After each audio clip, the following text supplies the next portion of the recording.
I'm Angie. Today we're in the workshop and I just thought I'd show you some of the cool things that I picked up when I went on my shopping trip the other day.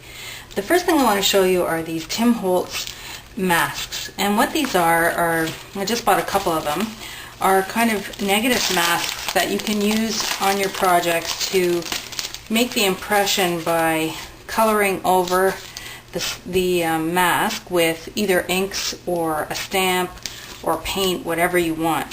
So it comes with a plastic backing sheet, and then this is the actual mask. This is made of a sticky sort of vinyl that's repositionable so that you can use it over and over again.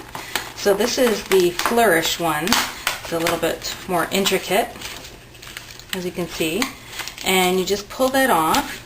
And for example, I did this page with it and mounted it and then used some distress ink with a felt applicator over top the mask, and then when I've achieved the color that I want, I just peel off the mask and you get this really cool effect on the paper. So that was that big one.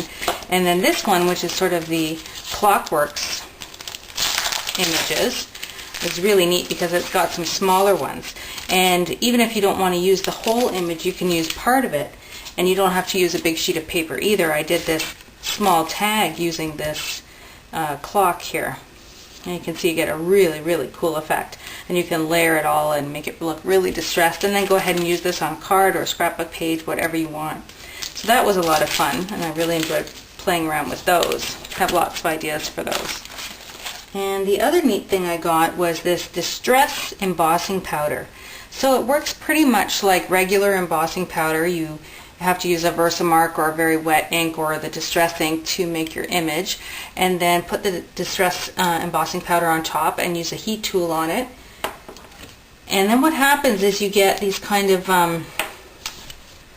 grains on top, and you rub your hand through it, and you'll see Tim Holtz's video on how to use this, but you rub off those color granules and you're left with sort of a mottled look, and it's actually kind of rough, like sandpaper, and it doesn't come off, so that's really neat. Gives it a really neat look. And then I just went ahead and distressed the edges and stamped with it.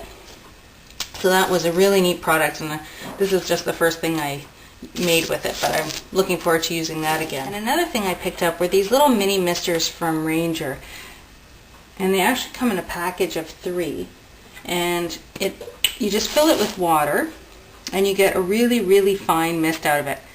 So it's nicer than using like a water bottle or something like that. I had picked up from the dollar store just this water bottle, spray bottle here, and it just makes it too wet. These mini misters work really well, and they work great with the distressing inks so that you can actually wet them after, and then the color kind of bleeds through the paper. And I used it on this one quite a bit and then ironed it afterwards so that it was completely flat. So that was just another fun thing that I picked up too. And as you can see, I've really been experimenting with everything and having lots of fun. So thanks for watching, and hope your creativity gets released as well.